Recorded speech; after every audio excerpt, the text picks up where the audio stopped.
Vicki Gentry, Dean of the College of Education. At Northwestern State University, we have been models for learning since 1884, when Louisiana established what was known as the State Normal School to train teachers. We are also proud to be the first state institution accredited by the National Council for Accreditation of Teacher Education, or NCATE. As part of that accreditation, we have adopted a conceptual framework that reflects our philosophy on how our students or teacher candidates must be taught, and in turn, how we will expect them to work with others. This graphic of models for learning is a visual representation that reflects both our heritage in an old schoolhouse and our present commitment to key principles including problem solving, creative and critical thinking, decision-making, and responsibility-taking. Commitments to diversity and integrating technology are interwoven in each principle. To explain more about what is a conceptual framework and why it matters is Dr. Henrietta Pichon.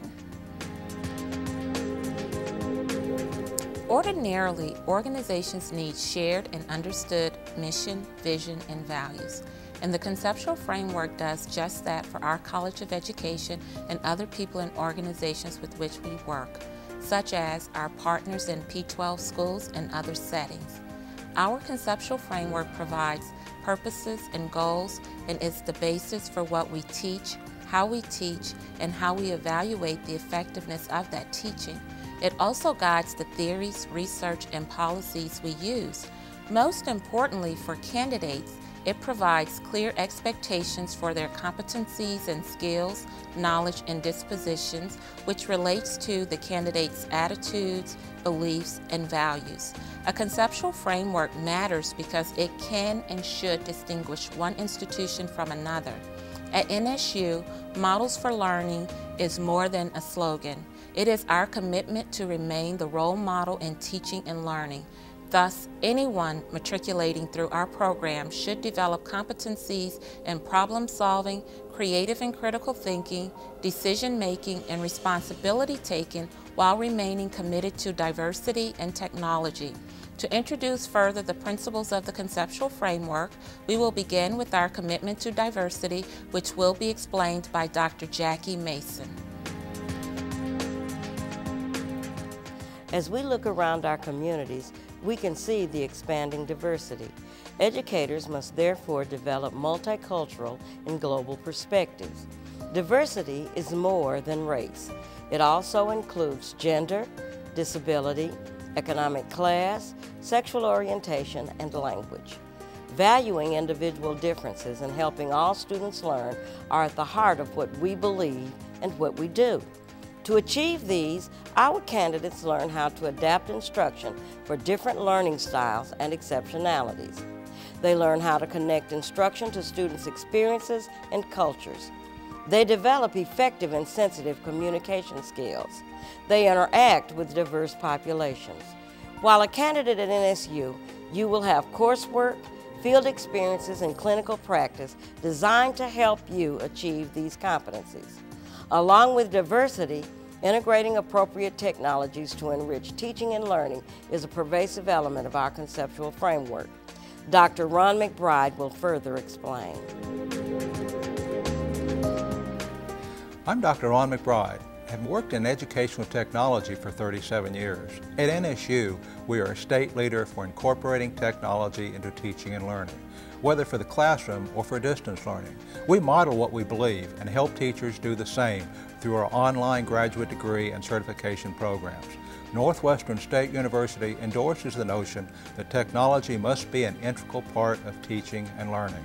The research supports this, as does our personal observation and experience working with hundreds of teachers to help them become technology advocates.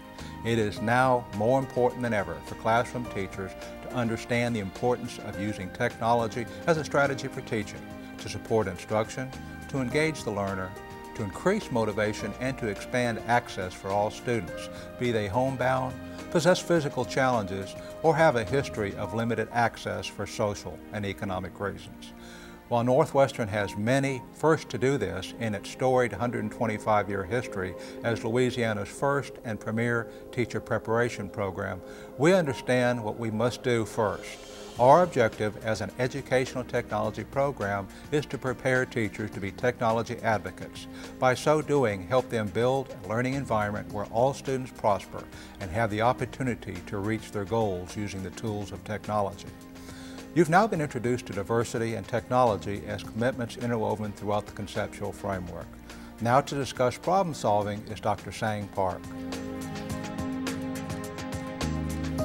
Problem solving is critical in today's rapidly changing society. Think about all the changes confronting you daily at home and work. Educators who can effectively address these changes in their schools or other professional settings can help their students do the same. Your courses at NSU will help you understand problem solving as your higher order thinking skill. Problem solvers use a systematic, thoughtful approach to gather information for an educated decision. You will study various models or steps to solve problems. An example is this general model. Identify the problem, define it, generate solutions, select one, plan an action, implement it, and evaluate the outcome. We recognize that the principles of the conceptual framework are interrelated. In other words, to solve a problem requires the other principles of creative and critical thinking, decision-making, and responsibility-taking. To discuss the second principle of creative and critical thinking is Dr. Kimberly McAllister.